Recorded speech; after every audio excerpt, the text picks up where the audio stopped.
Equity fund से डर लगता है, रिस्क नहीं लेना चाहते, डेट फंड में अच्छा रिटर्न नहीं मिल रहा है, तो बैलेंस्ड फंड और हाइब्रिड फंड एक अच्छा इन्वेस्टमेंट ऑप्शन हो सकता है।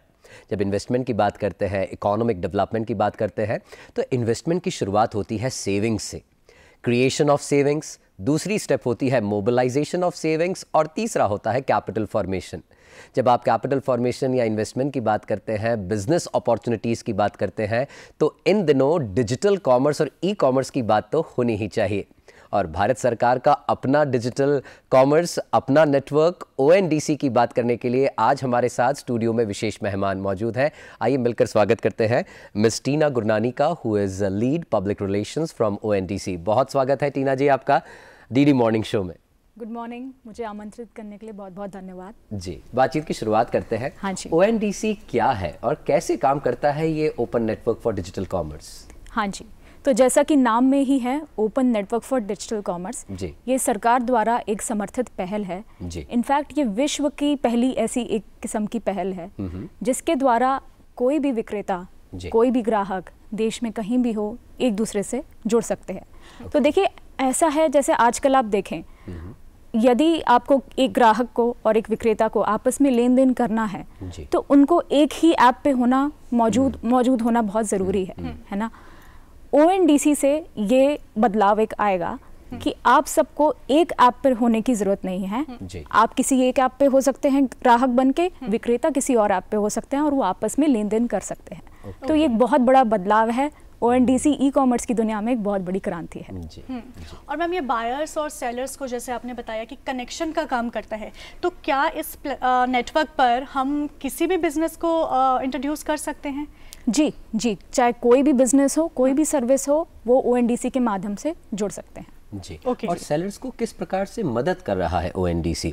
क्योंकि जैसे आपने कहा कि पहले तो ये था कि आपको एक ही प्लेटफॉर्म पर होना ज़रूरी है, लेकिन ONDC is the open network for all, तो इससे सेलर्स को क्या क्या बेनिफिट्स हैं? जी, तो देखिए, पहले क्या है, पहले तो ऑनलाइन से पहले की बात करते हैं। पहले लोगों की दुकानें होती थी, उस दुकान की एक सीमा है। हाँ जी, आप मान लीजिए आप दिल्ली में हैं, दिल्ली के भी आप किसी एक कोने में हैं, तो आप वहीं के ग्राहक आकर्षित कर सकते हैं अपनी दुकान की तरफ और उन्हीं के साथ लेन देन कर सकते हैं। आप ऑनलाइन आए तो आपकी वो सीमा बढ़ गई, आप अचानक बहुत सारे लोगों से लेन देन कर पा रहे हैं। तो अब क्या है कि लेकिन आप अगर एक ही ऐप पर हैं मौजूद, तो जो ग्राहक उस ऐप पर आ रहे हैं, आप सिर्फ उन्हीं के साथ लेन देन कर पा रहे हैं। ओपन नेटवर्क से क्या होगा कि आप किसी भी ऐप पे मौजूद हैं, आप किसी भी ग्राहक से लेन देन कर पाएंगे। तो आपका जो कस्टमर बेस है वो बहुत ज़्यादा एक तो एक्सपैंड हो गया। दूसरी चीज़ ये है कि जो ये ऐप्स होती हैं आज की डेट में, उनके कमीशन स्ट्रक्चर्स या कमीशन मॉडल्स कुछ इस प्रकार हैं कि शायद विक्रेताओं को इतना मुनाफा नहीं होता। ONDC से ये भी बदलाव एक आएगा कि जो कमीशन मॉडल है वो एक लो कमीशन मॉडल है, जिसके वजह से आप जो विक्रेता होंगे उनको ज़्यादा मुनाफा मतलब वो अपना देख पाएंगे, खास तौर पर जो छोटे सेलर्स हैं हमारे। हाँ जी, तो जो छोटे विक्रेता हैं, अक्सर हम देखा जाता है कि उनको इतना प्रॉफिट नहीं होता, इतना मुनाफा नहीं होता। तो ये एक बहुत बड़ा बदलाव आएगा।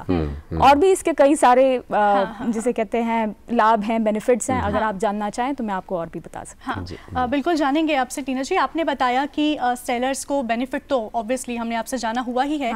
ऐसे में अगर हम बात करें महिलाओं की, उनको कितना बेनिफिट हुआ है? आई एम श्योर बहुत ही हुआ होगा। किस प्रकार हुआ है वो थोड़ा सा जानना चाहूँगी मैं। हाँ जी, तो देखिए, अगर हम देखें महिलाएं, उनके लिए आज की डेट में कारोबार करना, व्यापार करना इतना आसान नहीं होता। अगर आप एक पुरुष के साथ एक महिला की तुलना करें तो वो उतनी आसानी से अपना बिजनेस, अपना व्यापार नहीं शुरू कर पाते हैं, है ना। उनको काफ़ी कठिनाइयों का सामना करना पड़ता है, उनके लिए पूरी प्रक्रिया काफ़ी जटिल होती है।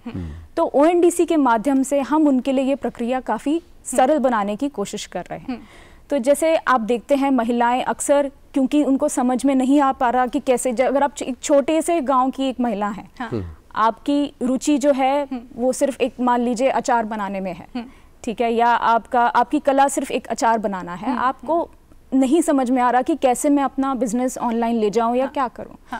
तो ऐसे में बहुत प्रॉब्लम्स का उनको वो सामना करना पड़ता है ना। तो ONDC पे ये होता है कि हम उनकी जैसे इस मामलों में काफ़ी सहायता करने की कोशिश करते हैं। एक तो लोअर कमीशन मॉडल जैसे मैंने आपको पहले भी बताया, तो उसके वजह से थोड़ा एक ये होता है कि उनको एक तो मुनाफा ज़्यादा मिलता है। दूसरा वो जैसे मान लीजिए ऋण भी का भी लाभ उठा सकती हैं, जैसे फाइनेंसिंग सर्विसेज जो हैं ओएनडीसी पे, क्योंकि कभी कभी ऐसा होता है कि महिलाओं की आर्थिक क्रेडिबिलिटी मिल जाती है। आप ओएनडीसी से जुड़े हैं, अगर गवर्नमेंट के नेटवर्क से जुड़े हुए हैं, तो बैंक्स भी आपको फाइनेंस करने में मदद करती है। और ये महिलाओं की बात इसलिए भी करना आवश्यक है क्योंकि महिला दिवस आ रहा है। हाँ जी। तो महिला उद्यमियों के विषय में अगर बात करें, जैसे आप कह रहे हैं महिला उद्यमियों को सपोर्ट मिला है, क्या ओएनडीसी महिला उद्यमियों के मेंटोरिंग के लिए, उनके गाइडेंस के लिए किसी सपोर्ट के खातिर किन्हीं एजेंसीज को हायर किया है, या किस प्रकार से उनको और बूस्ट कर रहा है कि महिला उद्यमी और ज़्यादा से ज़्यादा आगे आए, महिला सशक्तिकरण हो, नारी सशक्तिकरण हो? हाँ जी, तो समय से समय मतलब टाइम टू टाइम हम ये इस टाइप की वर्कशॉप्स हम करते रहते हैं, जिससे महिलाओं को और ज़्यादा सहयोग मिले जी। तो जैसा कि मैं बता रही थी कि जब महिलाएं ओएनडीसी से जुड़ती हैं जी, तो जैसे एक ऐप में वो जैसे आपको मार्केटिंग में इन्वेस्ट करना पड़ता है कि ताकि आपके जो भी उत्पाद हैं, प्रोडक्ट्स हैं, वो लोगों को नजर आए। तो ओएनडीसी में इस प्रकार की भी जो बाधाएं हैं उनसे वो मुक्त हो जाती हैं कि आपको मार्केटिंग में इतना इन्वेस्ट नहीं करना पड़ेगा, क्योंकि आप एक सेलर ऐप पर जुड़ गई हैं और अब आपके सारे जो उत्पाद हैं वो बहुत सारी बायर ऐप्स पे नजर आ रहे हैं, नजर आएंगे। टीना जी, मैं ये जानना चाहूंगी कि आपने बताया कोई महिला अगर अचार बनाने में रुचि रखती है और वो ओएनडीसी से जुड़ना चाहती है, तो मुझे लगता है कि हमारे व्यूअर्स भी इस चीज़ को जानने में उत्सुक होंगे कि इससे हम जुड़ कैसे सकते हैं, वो क्या प्रोसीजर है, अगर आप थोड़ा सा बताएं तो। हाँ जी, तो हमारी जो वेबसाइट है www.ondc.org, वहाँ पे आप जाके इस सब की जानकारी पा सकते हैं। हमारा एक व्हाट्सएप बॉट भी है ओएनडीसी सहायक, तो उस पे भी अगर आप मैसेज करें तो आपको इन सब चीज़ों की जानकारी मिल सकती है। और हमारी जो सेलर ऐप्स हैं वो भी कॉन्स्टेंटली इसके टूवर्ड्स करती रहती है। हाँ जी, कोई भी इंसान अपनी वहाँ पे क्वेरी रेज करके आपकी टीम जो है वहाँ पे उनसे कनेक्ट करके इससे जुड़ सकते हैं। हाँ जी, और हमारी ऑनबोर्डिंग जो प्रक्रिया है वो बहुत सरल है, तो किसी को भी जोड़ने में ज़्यादा कोई दिक्कत नहीं। ऑनबोर्डिंग के लिए भी कुछ एजेंसीज हैं जो मदद कर सकें? ऑनबोर्डिंग के लिए एजेंट जो हैं सेलर ऐप्स हैं जी, जो आपकी इन सब चीज़ों में मदद कर सकती हैं, नहीं तो आप ऑनबोर्डिंग के लिए डायरेक्टली भी ओएनडीसी से जुड़ सकते हैं। जी जी। टीना जी, सेलर्स की बात हो गई, चलते चलते बायर्स की भी बात कर लेते हैं। बायर्स को क्या क्या बेनिफिट है? क्या जो कॉम्पिटिटिव प्राइसिंग का लाभ ले सकते हैं या कुछ एडवांटेज बायर्स को ओएनडीसी से?